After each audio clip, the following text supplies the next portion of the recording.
شخصیت کا نام غوث اعظم ہے. اللہ پاک نے صاحب مدد بنا کر بھیجا ہے. تو سرکار غوث پاک چھوٹے سے ہیں, 7 سال کی عمر ہے. آپ ایک میدان میں کھیل رہے ہیں اور بال کے ساتھ کھیل رہے ہیں. کبھی بال پکڑ رہے ہیں, کبھی اچھال رہے ہیں, کبھی پکڑ رہے ہیں, کبھی اچھال رہے ہیں.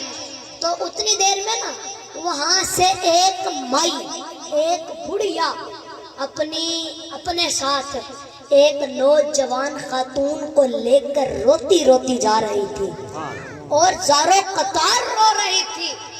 زاروں قطار سمجھ آ رہی ہے, اور زاروں قطار رو رہی تھی. تو سرکار غوث پاک سے رہا نہ گیا.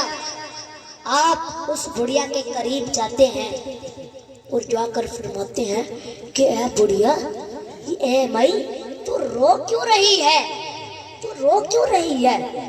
تو وہ مائی کہتی ہے, اب مائی کو پتا نہیں تھا کہ یہ غوث اعظم ہے. مائی کہتی ہے, بیٹے تو ابھی بہت چھوٹا ہے, تو میرا مسئلہ نہیں سمجھ پائے گا, تو میری پرابلم نہیں سمجھ پائے گا, میں تجھے نہیں بتاتی. تو سرکار غوث پاک فرماتے ہیں, مائی بتا تو دے, بتانے میں کیا جاتا ہے؟ تو وہ عورت کہنے لگی, بیٹے میں نے تجھے کہا تو ہے کہ میری پرابلم تو نہیں سمجھ سکتا, تو ابھی بہت چھوٹا ہے. تو سرکار غوث پاک فرماتے ہیں, مائی بتا تو دے, مائی بتا تو دے, بتانے میں کیا جاتا ہے؟ تو وہ مائی کہتی ہے, ہاں بتانے میں کیا جاتا ہے. بتانے لگی, کہتی ہے, بیٹے سن, یہ جو میرے ساتھ نوجوان خاتون عورت چل رہی ہے, یہ میری بہو ہے, یہ میری بہو ہے.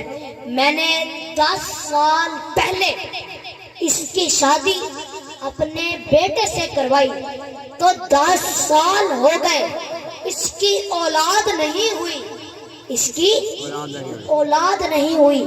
تو اب میں اللہ کے ولی کی بارگاہ میں گئی تھی, میں ان کے پاس گئی, میں نے کہا ان سے دعا کروا لوں, ان سے حساب کروا لوں. میں ان کے پاس گئی تو انہوں نے لوہے محفوظ میں دیکھ کر بتایا, انہوں نے لوہے محفوظ میں دیکھ کر بتایا کہ مائی تیرے بیٹے کی مقدر میں کوئی اولاد نہیں. تو بیٹے یہی افسوس کرتے ہوئے رو رہی ہوں, اسی بات پہ رو رہی ہوں, اپنی بدقسمت پر رو رہی ہوں. اب میری نسل آگے نہیں بڑھے گی, میرا خاندان یہیں پہ ختم ہو گیا. تو سرکار غوث پاک فرماتے, مائی بس اتنے کچھ کے لیے رو رہی ہے, بس اتنے کچھ کے لیے رو رہی ہے. تو وہ عورت کہنے لگی, وہ مائی کہنے لگی, بیٹے میں نے تجھے کہا تو تھا کہ تو ابھی بہت چھوٹا ہے, تجھے سمجھ نہیں آئے گی. بیٹے یہ تیرے لیے چھوٹی سی بات ہے, میرے لیے بہت بڑی بات ہے. اب میری نسل ختم ہو گئی, اب میرا خاندان آگے نہیں بڑھے گا, اسی اپنی بدقسمت پر روتی جا رہی ہوں. تو سرکار غوث پاک فرماتے ہیں, مائی نہ رو, مائی نہ رو, جا, میرا رب تجھے 11 پوتے عطا فرمائے. اللہ سوار نعرہ تکبیر, تکبیر, نعرہ رسالت, نعرہ تحقیق, نعرہ حیدری. اللہ اللہ کیے جانے سے اللہ نہ ملے گا, اللہ اللہ کیے جانے سے اللہ نہ ملے گا. اللہ والے ہیں جو اللہ سے ملا دیتے ہیں.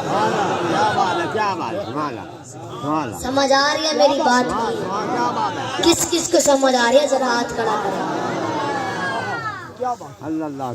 تو سرکار غوث پاک نے فرمایا, مائی جا, میرا رب تجھے 11 پوتے عطا فرمائے گا. تب وہ مائی خوش ہو گئی, خوش ہو کر جانے لگی, خوش ہو کر جانے لگی اور چلی گئی. اب اس عورت کو تو نہیں پتا تھا کہ یہ غوث پاک ہے. تو اسی طرح زندگی گزر رہی تھی. دو مہینے کے بعد گڈ نیوز. 2 مہینے کے بعد گڈ نیوز. 2 مہینے کے بعد اسے بچے کی خوشخبری ملی. تو وہ مائی سوچنے لگی کہ جہاں 10 سال سے اولاد نہیں ہو رہی تھی، اور اس دن تو میں اللہ کے ولی کے پاس بھی گئی تھی تو انہوں نے بھی کہا تھا کہ بچہ نہیں ہوگا، تو پھر یہ بچہ کیسے؟ پھر وہ مائی سوچتی ہے ہاں اس بچے نے کہا تھا کہ میرا رب تجھے 11 پوتے عطا فرمائے گا. تو وہ سوچنے لگی ہاں اس بچے کے پاس جاتی ہوں. تو وہ اس محلے میں آتی ہے اور آ کر لوگوں سے پوچھتی ہے کہ یہاں پہ ایک بچہ بال سے کھیل رہا تھا. یہاں پہ ایک بچہ بال سے کھیل رہا تھا. تو لوگوں نے کہا بی بی تو پاگل ہو گئی ہے، ہر بچہ تو بال سے کھیلتا ہے، ہر بچہ ہی بال سے کھیلتا ہے، چل بھاگ جا. تو وہ وہاں سے چلی گئی. اس مائی نے 9 مہینے تک ڈھونڈا. کتنے مہینے تک؟ 9 مہینے تک ڈھونڈا. سرکار غوث پاک اسے نہیں ملے، لیکن گھر میں پوتا آ گیا.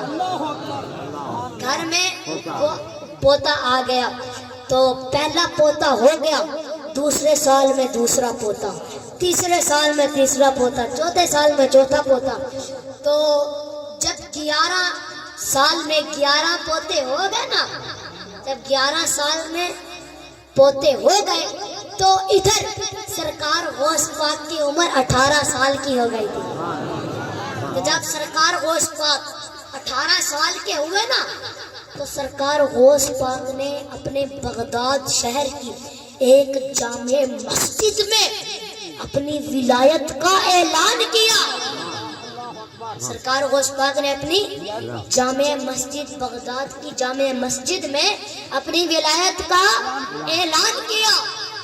تو پورے بغداد میں شور مچ گیا، ہلچل مچ گئی کہ عبد القادر نے اپنی ولایت کا اعلان کیا ہے.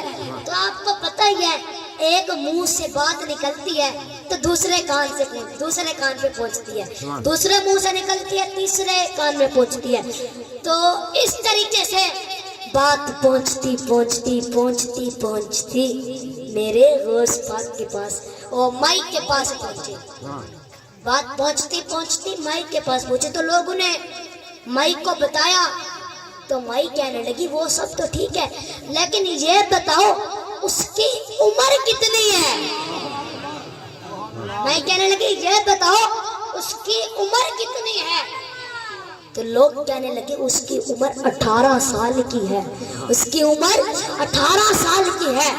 پھر مائی نے سوچا اچھا تو پھر یہ وہی بچہ ہے، 11 سال پہلے یہ 7 سال کا تھا، چلو اس سے ملاقات کرتے ہیں.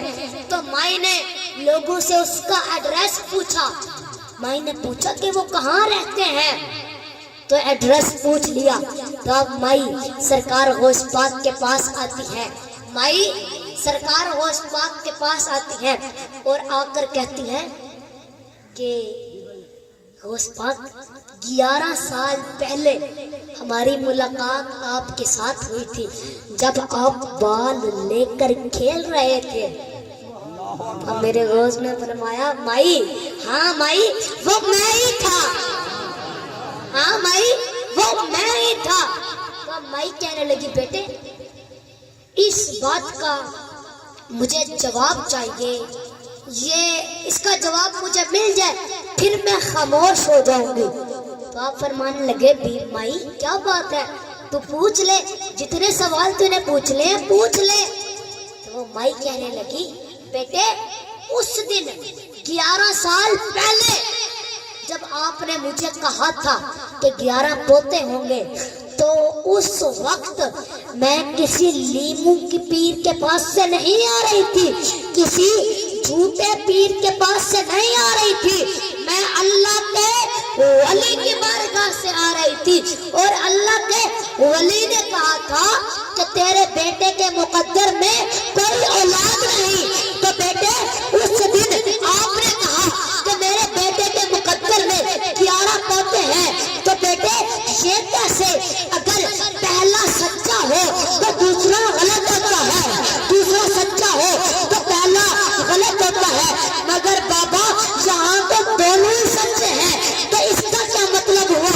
تو سرکار غوث پاک فرماتے ہیں بھائی اس دن جب تو اللہ کے ولی کی بارگاہ سے آ رہی تھی, جب تو اس دن اللہ کے ولی کی بارگاہ سے آ رہی تھی, سرکار غوث پاک فرماتے ہیں بھائی قسم خدا کی جس کے قبضے میں عبد القادر کی جان ہے, بھائی اس دن تو اس دن کسی ولی کی بارگاہ سے آ رہی تھی تو اس ولی نے لوہے محفوظ میں دیکھ کر بتایا تھا کہ تیرے بیٹے کے مقدر میں کوئی اولاد نہیں, کوئی اولاد نہیں. مائی اس وقت تک تیرے بیٹے کے مقدر میں کوئی اولاد نہیں تھی, مگر جب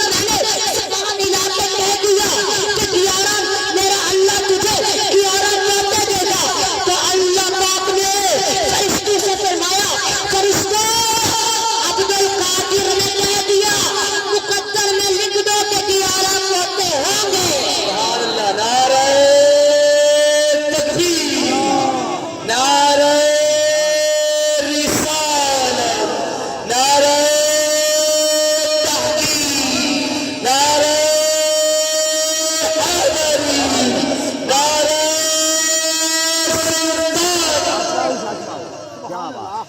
سرکار غوث پاک نے فرمایا مائی اس دن میں نے زبان ہلا کے کہہ دیا کہ میرا اللہ تجھے 11 پوتے دے گا. تو اللہ پاک نے فرشتوں سے فرمایا فرشتوں عبد القادر نے کہہ دیا مقدر میں لکھ دو کہ 11 پوتے ہوں گے. سمجھ آ رہی ہے؟ بولو یار, بولو بولو تو صحیح. تو میرے بزرگوں جو اللہ پاک کے ولی ہوتے ہیں نا, جو اللہ پاک کے ولی ہوتے ہیں وہ بڑے رحم دل ہوتے ہیں, وہ بڑے رحم دل ہوتے ہیں. میرے بزرگوں توجہ فرمائے, حضرت جنید بغدادی رحمت اللہ علیہ اپنے دور میں ان کا بڑا نام تھا اور اللہ پاک کے ولی بھی تھے. تو حضرت صاحب کے گھر نا چور آ گئے, حضرت صاحب کے گھر چور آ گئے. تو وہ چور, توجہ, وہ چور اپنی طرف سے یہ سمجھ کر آیا تھا کہ کافی مال ہوگا, گھر خزانے سے بھرا ہوا ہوگا, پر اس کو یہ نہیں پتا تھا کہ آگے فقیر کا گھر ہے. تو وہ چور آیا, آ کے اس نے دیکھا میرے بزرگوں کچھ بھی نہیں تھا. ایک جگہ پہ قرآن مجید پڑا تھا, ایک جگہ پہ تسبیح کھڑی تھی, ایک جگہ پہ مصلی بچھا ہوا تھا, اور ایک جگہ پہ نظر آیا کہ حضرت صاحب کا کرتا لٹکا ہوا تھا. تو اب چور نے کہا کہ ہے تو کچھ بھی نہیں, ہے تو کچھ بھی نہیں, چلو اسی کرتے کو لے چلتے ہیں, جا کے بیچیں گے. تو اب اس چور نے حضرت صاحب کا کرتا چوری کر لیا, کرتا چوری کر لیا. تو ہر دکان پہ جائے اور جا کر کہے یار یہ کرتا لے لے, میں نے اس کو بیچنا ہے. تو ہر دکان والا کہے میں تو نہیں لوں گا, میں تو نہیں لوں گا. پہلے تو اس بات پہ گواہ لا کہ یہ کرتا تیرا ہی ہے. سمجھ آئیے؟ پہلے تو اس بات پہ گواہ لا کہ یہ کرتا تیرا ہی ہے. تو اتنی دیر میں حضرت جنید بغدادی رحمت اللہ علیہ نماز پڑھ کے مسجد سے باہر نکلے. تو مسجد کے سامنے ایک دکان تھی اور اس دکان پر وہی چور کھڑا تھا. تو حضرت صاحب نے دیکھا کہ یہ کرتا تو میرا ہے, یہ کرتا تو میرا ہے. تو وہ اس وقت چور دکاندار سے کہہ رہا تھا کہ یار کسی نے بھی نہیں لیا, چل یار تو ہی لے لے.